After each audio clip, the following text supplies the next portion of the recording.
And we're back. We're back to Take 10. Take 10, Lisa Wiles. Corey Frills on December 4th. With the Mortgage Gallery. And Take 10 is a platform or a podcast that we like to, within 10 short minutes, deliver value-packed information to help you sell one more home. One more deal. One more deal. One more deal. Let's go. All right, let's talk about the market first because we want you to be the smartest person in the room. Let's do it. So we got a little boost in mortgage rates over the past few days. Boost being yay? Yeah. They came a little lower. Mm-hmm. We currently sit at 6.17 on the average 30-year fixed. Sorry. That's so funny. I'm sorry. It's old. It's old.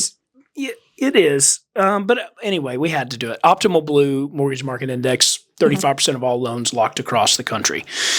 So that's about where the average is. It's down. That's good. It's one of the lower numbers we've seen. I think the low watermark was 6.11. So, rounding error from that.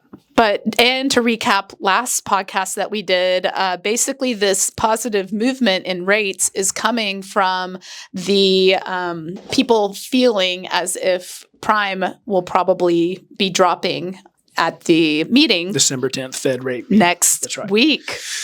Yeah, so the odds flipped. Now they're at 87%. They were at 30 something. Yeah, they were like a couple weeks sub ago. 40 a couple weeks ago. And we had a really sad jobs number come out this week from ADP. Private payrolls showed a loss of 33,000 jobs and against an already sad number of an addition of 10,000 jobs. Now, is that just backlog data still, or have they worked through all the job data? This is real time. So this is private payrolls. We still don't have the government number for this month. Okay. This is ADP, which is this payroll company you all know. So this is private and it's real time. And it was led by small businesses. Small businesses shed the most. Big businesses added a few, but small businesses shed so many that it offset. And unfortunately, is it not the case that when jobs come in low, rates typically get better? That's right. Bad news is good news. Bad news is good news, interest rates y'all. typically. So again, it solidified that December 10th as much as you can. 87% is pretty darn solidified. Yep. So yeah, I don't expect much more movement between now and then. What are we, 6 days away? Not even a full week. Yeah. So buckle up for next week. And I don't know if your clients are much of a gambler, but I mean, everybody's saying that not much is going to happen. But my thought is if they get there and they don't actually drop prime, I think everybody's going to lose their mind. Is that just me? For sure. No, yeah, everyone would lose their mind if they don't. It would not be good. Rates would go up. And just 3 short weeks ago, they were saying there's a really low chance. So I don't know. It makes me a little wary of floating clients into the Fed meeting. Yeah. The other thing is they could do what they've done the last 3 meetings is come in and say, we dropped them, but we didn't want to. Just so you know, I'm not happy about dropping them, but we dropped them. That's true. That's what they've done the last few, and mortgage rates go up. I mean, you can look at it on a chart almost every time that they've dropped in the last year. Because when they said we didn't want to, that means they may not in the future. That's right. And so that means the rates go up. That's right. Okay. Well, that's fun. That's what's going on. Smartest person in the room. There you are. Conforming loan limits finally posted.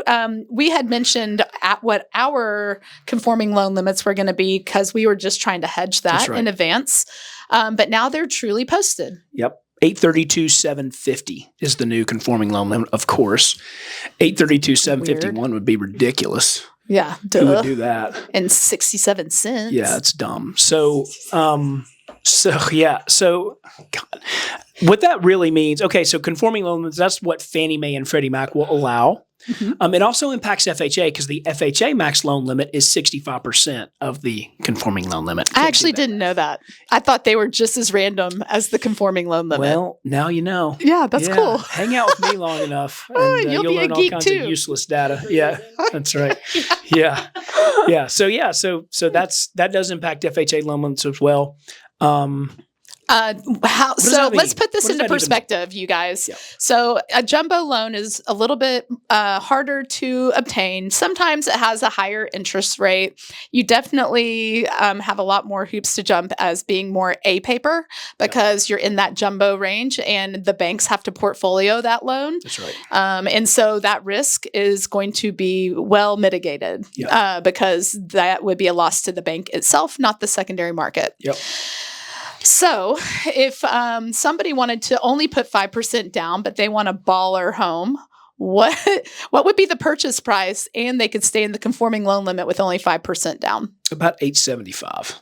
I mean, that covers a lot of houses in Knoxville, probably over 1,000 or so, right? Yeah, that's a lot of house, right? So that's the big thing. The big thing with jumbo, the easiest way to explain it, I think, is in the conforming space, if you make a loan that literally conforms to what the market as a whole wants, you have hundreds and hundreds of buyers. So if you make a little exception here or you get a little aggressive there, and one buyer doesn't want it, there's hundreds and hundreds more that may. Where if you do a jumbo loan, you've got about 30 different buyers, 40 different buyers, and their pricing ranges dramatically. And so you would have to pivot into something that either has way worse pricing or the rules are just small. They follow the golden rule in jumbo loans. He who has the gold makes the rules. Yeah. If you wanted to put 20% down, that purchase price could be over $1 million. Yeah. I mean, what doesn't fit into that category? That's right. Also, one more thing. This makes me super giddy and excited about. 2 units, conforming loan limit actually goes up. Yep. So now the conforming loan limit for a duplex is $1,066,250. Not that you need to memorize that. The Google knows. Yep. 3 units, $1.288 million. 4 units, $1.6. You guys, somebody go out there and get a builder to build fourplexes for us, and we can put them into the conforming loan limit. I want this, and we'll put it in the conforming loan limit up to $1.6 million. Are we why not? Let's do it with 3% down. Let's go. Or 5. Probably 5. Okay. Maybe 10. Okay. Let's do it. So there's power in that. Get outside of the box. Think about opportunities. Yep. Leverage. Yep. Okay. So we talked a little bit last time about 50-year mortgages and how they're kind of not great and silly and a lofty idea to try and say we're doing something by the FHFA. Today, we're going to talk about their most recent proposal, which is portable mortgages, which is what you know as assumable mortgages. And so that may sound like, oh, that would be great. Somebody could move their 3% rate to a different house. It would be if it were at all feasible. So let's talk about what we already have, which is assumable loans. It would be the same thing. So if you have a 3% rate, you've probably got that a minimum of 2 years ago, 3 years ago. Actually, hold on. 4. Yeah. Okay. Time flies when you're having so much fun. We're almost in 2026. Time flies when rates are touching 8. Yeah. Wow. Glad it did, actually. Yeah, that's right.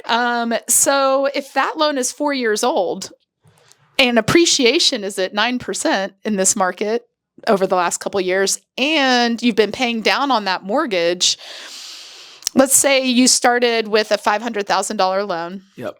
And it's at 3%, and you've gotten it down to $475 at this point. Yep. That house is probably worth $300,000-$400,000 more. At least. Yeah.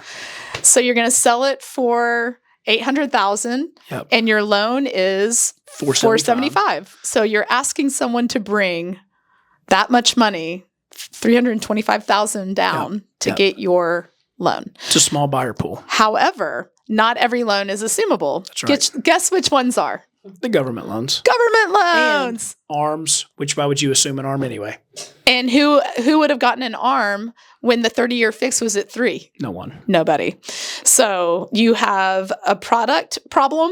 Now, the VA loan is assumable. Yep. But the veteran will lose their ability, their eligibility to get another VA loan if they allow somebody to assume it. But it doesn't have to be a veteran assuming another veteran's loan. Yep. It's doable. It's doable, but it takes how long on the last one? I have one right now. The longest case I've heard was 6 months. Because guess what? We don't get to control that. Yeah, we have no involvement in it. They go straight to the servicer, and the servicer doesn't want you to assume it. They want you to pay them off because that rate's too low.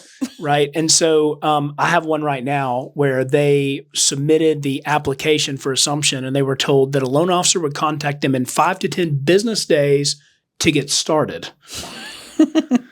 So it could be a while. So there's a lot of problems with the idea of portable mortgages.